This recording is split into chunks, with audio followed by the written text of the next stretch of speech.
लेना है आज। केवल ये सूचना देनी थी कि हम लोग आज जो है जोशीमठ बचाओ संघर्ष समिति के साथी लोग हैं, और वो हमारे जो बद्रीनाथ के विधायक हैं राजेंद्र भंडारी जी, उनके साथ उनके नेतृत्व में हम लोग आज मिले हैं। जोशीमठ की जो तमाम बातें विस्थापन पुनर्वास की हैं और जो हमारे सवाल हैं मुख्यतया जो विस्थापन को लेकर के, जोशीमठ के पुनर्वास को लेकर के, और वहाँ जो हम लोगों ने ज्ञापन दिया जिसकी चर्चा और जिसके बारे में आप लोग जानते हैं, उन सब बातों पर विस्तार से बात करने के लिए, अपनी बात रखने के लिए हम लोग यहाँ आए थे देहरादून में। इससे पहले खैर हम लोगों को कहीं और भी हिमाचल में भी जाना था। वहाँ सभी हिमालयी राज्यों के प्रतिनिधि आए थे, उनसे हिमालय में जो सब समस्याएं हैं उन पर बात होनी थी। तो उसका कॉन्फ्रेंस को हम लोगों ने अटेंड किया और उसके बाद यहाँ आए आज ही, और अभी शाम को ही हमारी मुलाकात हुई है उत्तराखंड के जो मुख्य सचिव हैं राधा रतूड़ी जी, और आपदा प्रबंधन के सचिव डॉक्टर रंजीत सिन्हा जी से।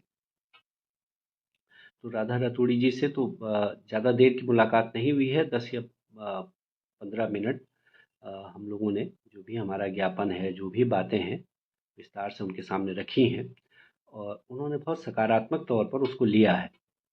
और ख़ास तौर पर जो हम लोगों का अ, मुख्य बातें थी वो हमने उनके सामने रखी हैं कि भई ये मुख्य सवाल हैं, और क्योंकि वो अभी नई हैं और पूरी बात से वो अभी वाकिफ़ भी नहीं थी, उनको बहुत ज़्यादा जानकारी नहीं थी। तो उन्होंने ये कहा है कि मैं इस पूरे आपका जो ज्ञापन है इसको पढ़ूँगी, सारे सवालों पर बात करते हैं, और ख़ास तौर पर भूमि के मूल्य से लेकर के और अन्य जो सवाल हैं विस्थापन को लेकर के, वो हमने उनके सामने रखे, और उन्होंने उस पर सकारात्मक जवाब दिया। और उनका ये भी कहना था कि बल्कि 1-2 दिन में कैबिनेट की हमारी मीटिंग होने वाली है, और इसमें हम इस बात को ज़रूर, जो सवाल आपने रखे हैं इनको वहाँ रखेंगे, और निस्संदेह इस पर कुछ न कुछ फैसला हम लोग जल्दी ही ले लेंगे, ख़ास तौर पर भूमि के सवाल पर और बाकी जो बातें थी। तो ये उनसे बातचीत हुई, और ठीक रही है बात। हमको जैसा उन्होंने आश्वासन दिया है, तो उससे लगता है कि वो इसी कैबिनेट जो वो कह रही हैं कि कल परसों में, परसों कैबिनेट होने वाली है, उसमें कुछ बातें तो वो कह रही हैं कि तय हो जाएंगी। उसके बाद हम लोग मिले हैं आपदा प्रबंधन के सचिव से, जिनके पास ये सारा मसला हमारा विस्थापन पुनर्वास से लेकर जो इसको देख रहे हैं, डॉक्टर रंजीत सिन्हा। उनसे खैर काफ़ी देर, मतलब लगभग आधा घंटा हम लोग बैठे हैं, और सारे ही सवालों पर लगभग बहुत विस्तार से बातचीत हुई। उसमें जो सबसे बड़ी बात है, जिसको लेकर के जोशीमठ की जनता में रोष व्याप्त है, और जिसको लेकर के कल परसों में वहाँ लोगों ने प्रदर्शन भी किया, तो उस विकल्प पत्र के सवाल पर भी बात हुई।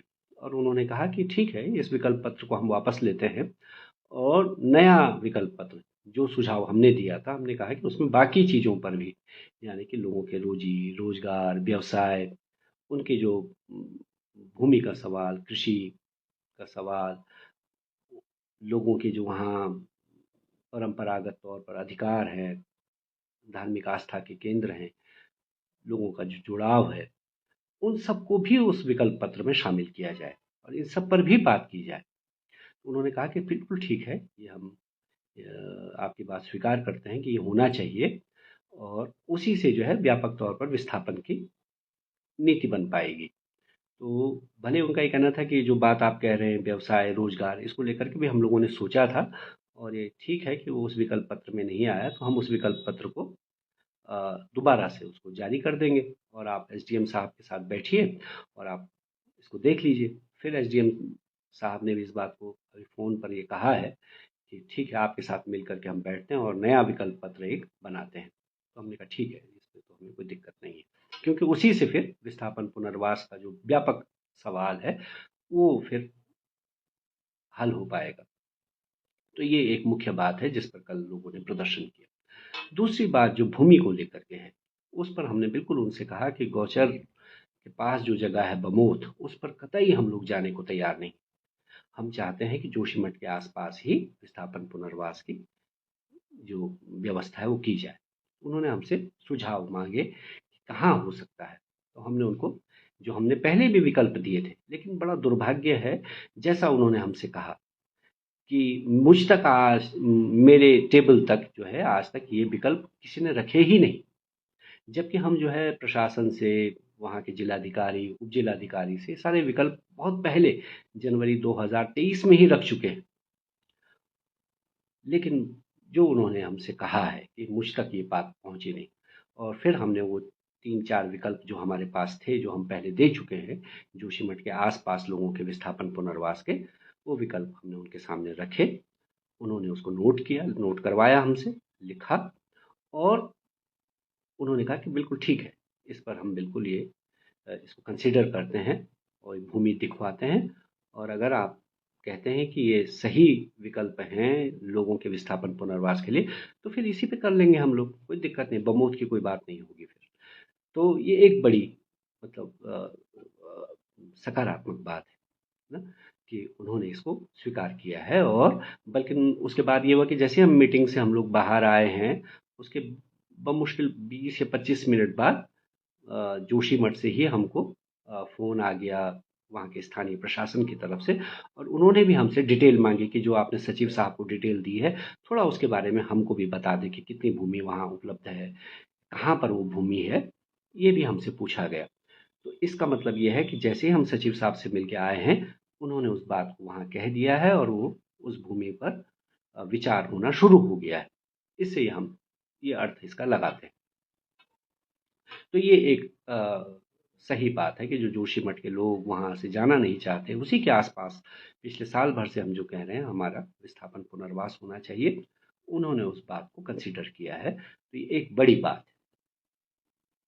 भूमि के जो मूल्य का सवाल है, जिसको लेकर के हम लगातार कह रहे हैं कि वो भूमि का जो वहाँ मूल्य है वो तय कर दिया जाए, उस पर भी उन्होंने कहा कि ये 2-1 दिन में इसको हम तय कर देंगे। और हो सकता है कि नेक्स्ट जो कैबिनेट हो रही है कल परसों, तो शायद है उसमें ये बात आ जाए और भूमि का मूल्य कुछ न कुछ निर्धारित हो जाएगा।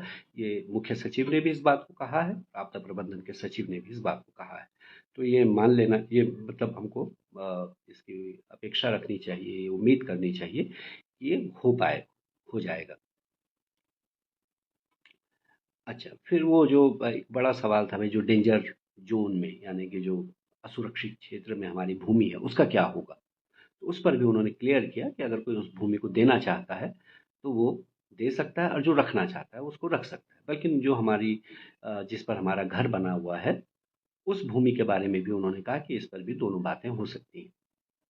इसके अलावा जो बहुत ही कंटेंशियस, बहुत ही ज़्यादा ज़रूरी सवाल था, जो कि हमारे मुख्यमंत्री से जो बातचीत हुई थी, मुख्यमंत्री जी से जिस 11 सवालों पर, उनमें एक बड़ा सवाल था भूमिहीन लोगों का सवाल, है ना? और वहाँ जो गरीब दलित लोग हैं, उनकी बहुत उनके साथ ये दिक्कत थी कि उनके पास भूमि नहीं है, लेकिन उनका मकान बना हुआ है, भूमि उनके नाम पर नहीं है। उस पर उन्होंने कहा कि नहीं, ये बिल्कुल ठीक बात है और हम ये करेंगे कि जो माना किसी ने घर बनाया है और भूमि उसके नाम पर नहीं है, तो हम ये करेंगे, उसको उसके बदले में मकान बनाने के लिए भूमि दे देंगे। जहाँ भी जगह तय होगी, उस जगह पर उसको मकान का, घर का पैसा तो मिल ही रहा है, और घर के पैसे के अलावा घर बनाने के लिए पैसा, वो घर बनाने के लिए भूमि, वो भी हम देंगे। तो ये भी एक सकारात्मक बात है और अच्छी बात है, ठीक बात है। भले हम तो इससे थोड़ा और ज़्यादा की हमारी माँग थी और अभी भी है, जो मिला, जो बात उनसे हुई है, वो मैं रख दे रहा हूँ। अच्छा, व्यावसायिक भवनों को लेकर के एक बड़ी बात थी हम लोगों की, उस पर भी उन्होंने कंसिडर किया है और कहा है कि इस पर हम करते हैं, इसको ठीक करते हैं। ठीक है। और ये जो, हाँ, तो ये कुल मिला के कुछ और बातें भी इसमें, जैसे कि हम लोग कह रहे थे राजीव आवास वाला, और उन लोगों को, प्रधानमंत्री आवास वालों को अभी पैसा नहीं मिला है, उस पर भी उन्होंने कहा कि लगभग वो तय हो गया, वो मिल जाएगा। और उसके अलावा जो ये था कि भाई जिन लोगों का कच्चा भवन है, टीन शेड वाला है, पुराना घर है, पठाल वाला घर है, उस पर भी उन्होंने कहा कि ये कर दिया जाएगा, ये हो रहा है, इसको किया जा रहा है और कुछ दिनों में इसका खबर आ जाएगी।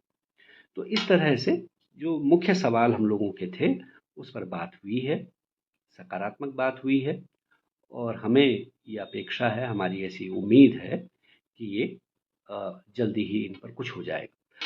हाँ, बहुत सारी बातें अभी रहेंगी क्योंकि एक लंबा वो उसमें समय लगेगा, क्योंकि विस्थापन पुनर्वास एक बहुत जटिल प्रक्रिया है, आसान चीज़ नहीं है इतने सारे लोगों का विस्थापन पुनर्वास किया जाना। तो वो एक जटिल प्रक्रिया है, उसमें बहुत सारी चीज़ें, नई बातें आएंगी। उन्होंने बिल्कुल इस बात को कहा, आपदा प्रबंधन के सचिव ने, कोई नई बात आपको लगती है, कोई नया सुझाव, कोई भी आपको बात लगे, सीधा आप उसको फ़ोन कीजिए, मुझको लिख के भेजिए और उस पर मैं कार्यवाही करता हूँ। तो ये बात जो उन्होंने आज कही, आप जो भी सुझाव देंगे उस पर हम विचार करेंगे और उसको निश्चित तौर पर करेंगे। तो ये एक बात हुई। अंत में जोशीमठ के जो स्थिरीकरण का सवाल है, भले उसमें आज भी खबर आई है कि भाई उसके आदेश दे दिए गए हैं, आप लोगों ने भी देखा, हमने भी देखा है, उस पर भी उन्होंने कहा कि हम तुरंत इसको कर रहे हैं। और जब ये स्थिरीकरण का काम हो जाता है, यानी कि स्टेबलाइजेशन का काम हो जाता है, उसके बाद जो है, अगर आप अपनी भूमि वहाँ अपने पास ही रखते हैं और आपकी ज़मीन स्टेबल हो जाती है, तो फिर आप आइए वहाँ घर बनाइए, उसकी हम परमिशन देंगे, है ना? भले ही वो मास्टर प्लान के तहत होगा, आप बड़ा घर नहीं बना पाएंगे 4 मंजिल वाला जो पहले बनता था, लेकिन जो है 2 मंजिल तक का घर बनाने की हम आपको इजाज़त देंगे, परमिशन देंगे, वो आप बना पाएंगे उसी भूमि पर, अगर वो भूमि स्थिर हो जाती है और 2-1 साल उसमें लगेगा। तो ये जो बातें हैं, ये पिछले बहुत समय से, मतलब पिछले साल भर से जिन पर हमको लग रहा था कि जो बातें अटकी हुई हैं, उस पर कुछ बातें आज हमको लगा कि ठीक है, सकारात्मक है। क्योंकि वो जटिल प्रक्रिया है, बहुत सारी नई बातें उसमें निकल कर के आएँगी, नए-नए सवाल निकल कर के आएँगे, उन पर बात होगी। बाकी वो जो डेंजर ज़ोन का सवाल है, जिस पर हमने कहा कि भई हमको इस पर आपत्ति है, जो जिस तरह से डेंजर ज़ोन घोषित किया गया है, जिन क्षेत्रों को चिन्हित किया गया, तो उन्होंने उस पर कहा कि डेंजर वाला जो सवाल है, असुरक्षित वाला, तो उसमें जो है 3, मतलब जो सर्वाधिक असुरक्षित, बहुत ही संवेदनशील, मध्यम श्रेणी का असुरक्षित और जो है निम्न, ये 3 कैटेगरी उसमें है और उसमें जो है पूरा ही जोशीमठ आ जा रहा है। इसलिए जो है इसको थोड़ा और हमको वो करने की ज़रूरत है। हमने उसमें अपना पूरा जो हमारा व्यू पॉइंट है, जो आप लोग जानते हैं, वो रखा है और उन्होंने भी उसमें कुछ चीज़ें, अब वैसी बातें हैं जो बहुत कही जाने वाली नहीं हैं, लेकिन उस पर खूब विस्तार से हमारी बात हुई है। तो ये सारे सवालों पर जो भी ये 10-11 बातें थी, हमारी बात हुई है और उस पर उन्होंने हमको एक सकारात्मक उसका जवाब दिया है। तो ये एक बात है। कल हम लोग फिर एक प्रेस कॉन्फ्रेंस यहाँ देहरादून में करने वाले हैं, जोशीमठ बचाओ संघर्ष समिति की तरफ से। उस प्रेस कॉन्फ्रेंस में भी हम और बहुत सारे जो बातें हैं, उनके साथ जो है लोग वहाँ प्रेस में ये बात रखेंगे। आप सब लोगों की, जोशीमठ की जनता की जो भी समस्या है, पीड़ा है, उसको भी थोड़ा-सा और विस्तार से वहाँ रखेंगे और फिर उसमें कुछ और अगर जोड़ना होगा, कुछ और बात होगी, तो मैं फिर आपके समक्ष हम लोग उपस्थित होकर के फिर रखेंगे। तो यही मुझे कहना था, हमको कहना था, हमारे जो भी साथी हैं, इन सब की यही बात थी जो आप तक पहुँचानी थी और उम्मीद है कि आप लोग भी जो आज हमारी बात हुई है, उससे आपको थोड़ा-सा कुछ राहत मिली होगी और जो चीज़ें रह जाएँगी, उस पर हमारा संघर्ष रहेगा, लड़ाई जारी रहेगी। कोई उस पे वो जो हमारा कमिटमेंट है, जो हमारा संकल्प है कि जब तक प्रत्येक व्यक्ति के साथ न्याय नहीं हो जाता, सबको न्याय नहीं मिलता, तब तक तो हमारा संघर्ष रहना ही है, रहेगा ही। लेकिन कुछ चीज़ें जो चिंताजनक हैं, जो लगातार सोशल मीडिया पर चल रही हैं, उसको लेकर के यहाँ प्रशासन में भी चिंता है, लोगों में भी चिंता है। ये जो विभाजन का जो सवाल, लोगों में विभाजन पैदा करने का सवाल, वो बहुत खराब है, ठीक नहीं है। उसको हमको उस पर जो है सोचना चाहिए। हमारे जो भी वो लोग हैं, इस तरह जो कर रहे हैं, उनको भी विचार करना चाहिए। कोई भी बल्कि आज भी हम लोगों की बात हो रही थी विधायक साहब की, सचिव साहब के साथ, बाकी भी जो भी कष्ट का, दुख का समय है, उस समय में ज़्यादा एकता की ज़रूरत है, हमको इकट्ठा होकर के लड़ने की ज़रूरत है। उस समय में ये जो बातें आ रही हैं, ये दुखद है, ये ठीक नहीं। इसलिए हम जोशीमठ बचाओ संघर्ष समिति की तरफ से आप सब जोशीमठ की जनता से, जो भी पीड़ित हैं, प्रभावित हैं, उन सब लोगों से, वहाँ के स्थानीय लोगों से, वहाँ के हक हकूकदारी लोगों से, वहाँ के जो भी लोग वहाँ रहते हैं, सब जो वहाँ के नागरिक हैं, उन सब से अपील करते हैं अपनी एकता, अपना धैर्य, अपनी एकजुटता इसको बनाए रखें। ये हमारी अपील है। बाकी ठीक है, जो जिसका जैसा होगा वो देखा जाएगा, जनता उसका जवाब देगी कल के दिन पर। ऐसे तत्व समाज में हमेशा मौजूद रहते हैं, विघटनकारी तत्व, तो उनसे सावधान रहने की ज़रूरत है और उनको पहचानने की भी ज़रूरत है। ये जोशीमठ के हितैषी लोग नहीं होंगे जो लोगों को आपस में बांटेंगे ऐसे दुख, ऐसे कष्ट के समय में। ये हम ज़रूर कहना चाहते हैं और आप सब लोगों से इकट्ठा रहने की, एकजुट रहने की अपील करते हुए ये जो बात आज भी है, इसको और लोगों तक प्रसारित करने की, इसको और लोगों तक पहुंचाने की भी हम, साझा करने की भी हम आपसे अपेक्षा रखते हैं। यही आज की बात है। फिर जो भी आगे बात होगी वो कल हम लोग प्रेस में भी रखेंगे यहाँ देहरादून में, और फिर जोशीमठ आने पर आपके साथ और विस्तार से बातचीत करेंगे। धन्यवाद। प्रेस कॉन्फ्रेंस है, मीटिंग नहीं। किशन भाई, हमारी प्रेस कॉन्फ्रेंस है कल प्रेस क्लब में देहरादून में। ठीक है संतोष भाई, चलिए आपको खुशी हुई, सकारात्मक बात है ना? तो इसको थोड़ा-सा और आप लोग भी सकारात्मक बनाइए, आप ही के साथी लोग हैं, है ना? आप समझते ही हैं, बाकी ज़्यादा क्या कहना, कम में समझिए, तो उनको भी समझाइए। ठीक, ठीक है संतोष भाई। चलिए, बहुत कोई और ठीक, ठीक है साथी। नमस्कार।